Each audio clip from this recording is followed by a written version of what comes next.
Take a good look at this character. Does he look particularly bright or intelligent to you? Well, I'm here to tell you the guy in this photo isn't too bright. And I can say that because this is a picture of me taken a long time ago. This was taken during spring black bear hunting season in Ontario.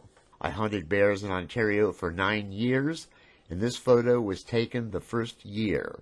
Most of those years I didn't shoot at anything, but that's not the point of this story. 2 years after this photo was taken, I got lost in a big flat woods covering several thousand acres. As soon as I realized I was lost, I reached into my pocket for a compass. Except I wasn't carrying a compass. It was in my parked car a few miles away. I was carrying a pocket knife and a cigarette lighter and nothing else. I managed to walk myself out of that mess by using the sun and the time of day to figure out which way was north. I got back to my car in the nick of time because soon after the sky turned overcast and it stayed that way for 3 days. I leave it to the imagination to guess what would have happened if I had been stuck in there for 3 days. It would not have been pretty. I tell the whole story in another video. The link is in the description. There is an operative detail to this story. I was taking a short walk and took it for granted that everything would be fine.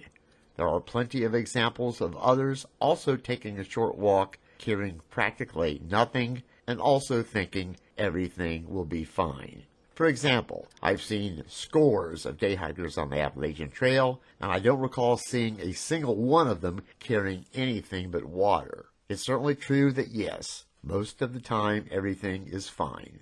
Most of the time. But when it's not fine, things can get nasty. Sometimes very nasty.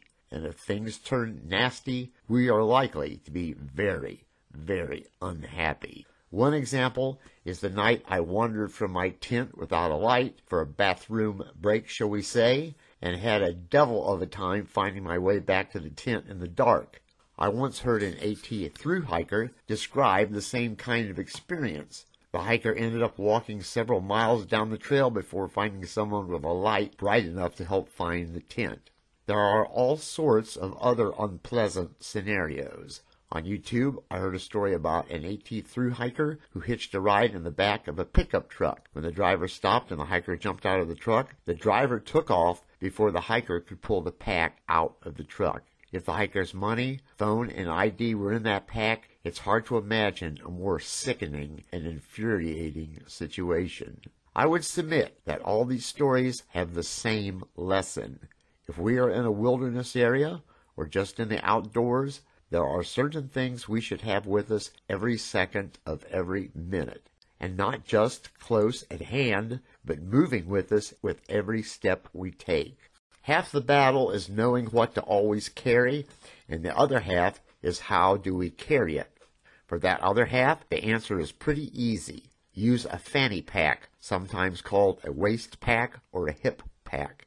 If I am backpacking or hiking, I wear one every minute I'm on my feet, and I go nowhere without it. There are big fanny packs and small fanny packs, and we might see one for sale just about any place. The main requirement for an outdoor model is that the buckle, which is usually 2 plastic pieces that snap together, must not fail no matter what. If any part of the buckle looks thin or flimsy, I vote to not buy it. I would go a step further in the store by snapping the buckle closed and seeing if I can pull it apart. The bigger the waist pack, the bigger the buckle should be. In early 2023, a number of outdoor companies are making fanny and waist packs, and I call that progress. Despite the tacit suggestion that we wear a fanny pack on our lower back, lots of models can be worn on our side or in front. Some models use only one compartment, but I find it handy to have 2 compartments. Not all fanny packs are waterproof. If backpacking, when rain is likely to strike sooner or later, some things we will want to carry in plastic bags, Ziploc kitchen bags, for example. Ideal contents for a fanny pack include the valuables: phone, ID, credit cards, money, car keys. I vote that 1 or even 2 electric lights be included. In addition to a headlamp, which I might or might not put in my pack, I carry 2 through-night TI3 flashlights. Each weighs an ounce with battery. The orange paracord reduces the risk of losing one. These and other similar small lights will let us select low light or more than 100 lumens. The most durable and reliable lights I have owned all turn on by rotating the front of the light. In my experience, lights that turn on with switches or push buttons will fail, usually sooner rather than later. I also carry a spare battery. After my Ontario experience, I always carry multiple compasses, 1 on my watch band and 2 in the fanny pack. Why? Because if we are really confused, and it is easy to get really confused, we might see the compass point north and say to ourselves, "Hey, that cannot be right." This has happened to me. But when 2 compasses each say the same direction is north, we are outvoted. When that happens, it's time to forget about what we think and believe what the compasses tell us. Make sure each compass isn't close to anything metal, which could throw off the reading. This information, by the way, is not the most important detail about a compass. Instead, the most important detail is that we must look at a compass before we get into trouble. Many wilderness areas, including along the AT, are nothing but huge expanses of forest on flat ground.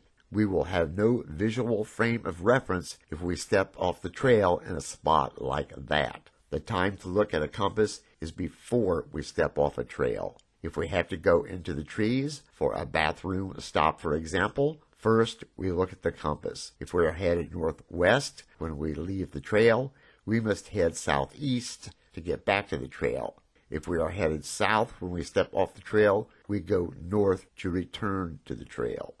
This is the most important detail, and I beg you not to forget it.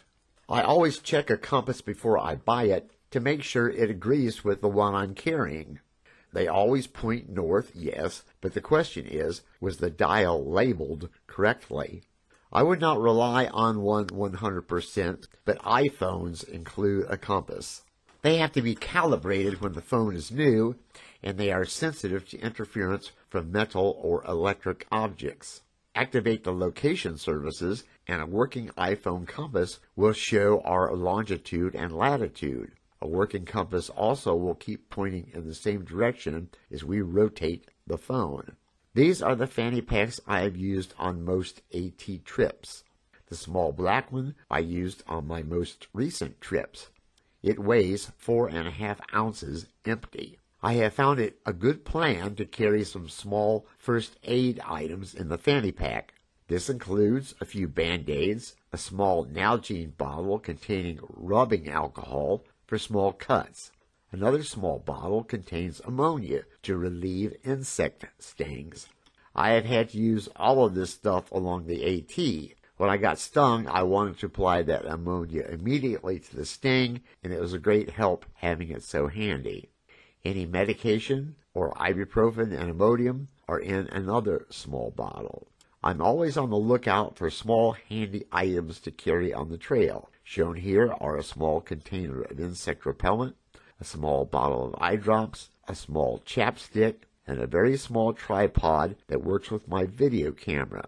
I also carry several safety pins. Sometimes I carry a pocket knife in my pocket, but when I'm off trail, it's in the fanny pack. The knife I carry when hiking is never used for anything unless I am hiking.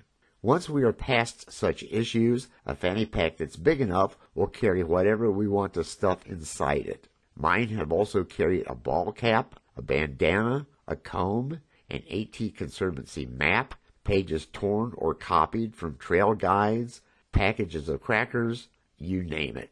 Some fanny packs are heavily padded, like this one.